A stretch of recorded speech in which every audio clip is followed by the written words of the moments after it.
This is going to be about the question, why does the world exist?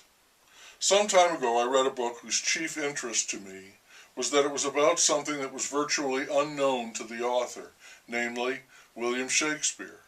It's quite amazing how little, mere scraps, is known about this very famous person, a fact that does not prevent many writers from cranking out vast amounts of spun sugar speculative prose.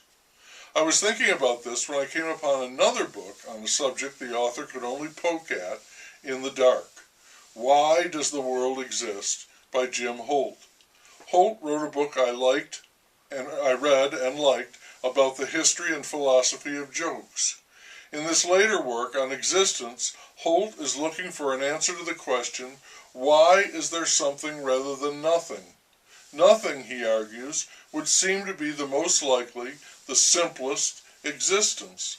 If nothing can be said to exist, a problem right at the outset there. This, I can say in general, is thorny territory. We have something, the universe, our galaxy, the solar system, Earth, living creatures, and we have ourselves, yet another mystery dwelling inside the greater mystery of being.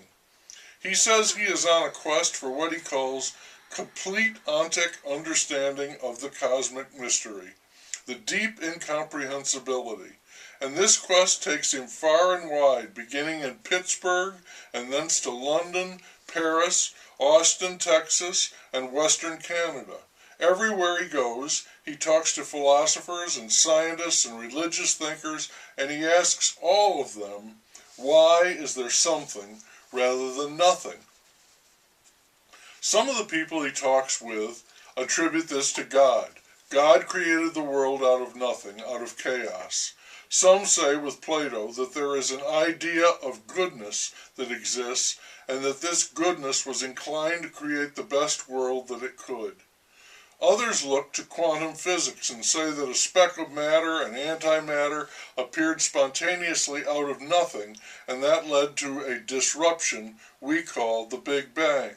One person dismissed that theory by saying it was like a party girl jumping out of a cake, a very secular version of Let There Be Light.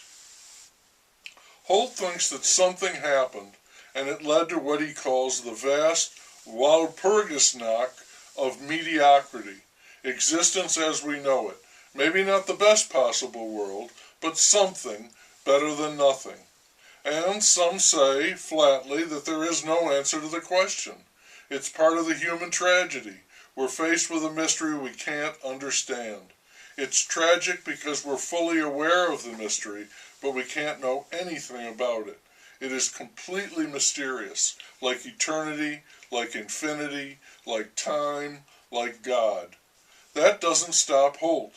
There is nothing I despise more than premature intellectual closure, he says. So he's out questing, like Quixote, on a journey of non-discovery. During this, his dog died. Deeply moved, he revealed a trick he used to keep his composure, involving complex prime number calculations. He spoke with John Updike, who was then diagnosed with cancer and died. He asked Christopher Hitchens if he would write a blurb for his book. Hitchens agreed, asked for a copy, but died before he could do it. Then Holt's mother died. By this time, Holt had gotten all kinds of answers to his question, including someone who proposes a non-strange answer shows that he doesn't understand the question. So naturally, there are lots of very strange answers, including multiverses or multiple universes.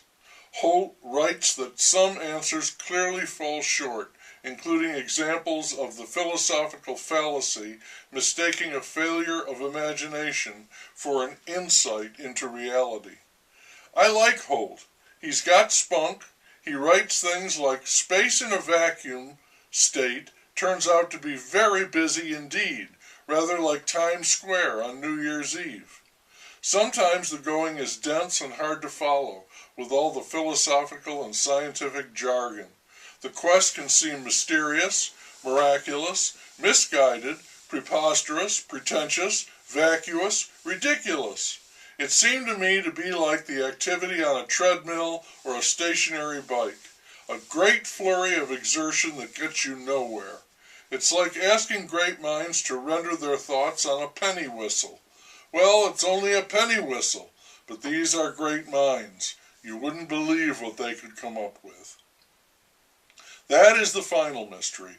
Why we can't just say, it's a mystery, a complete unknown, and leave it at that. We can't do that. It's behind everything, the ultimate mystery. We can't let it go.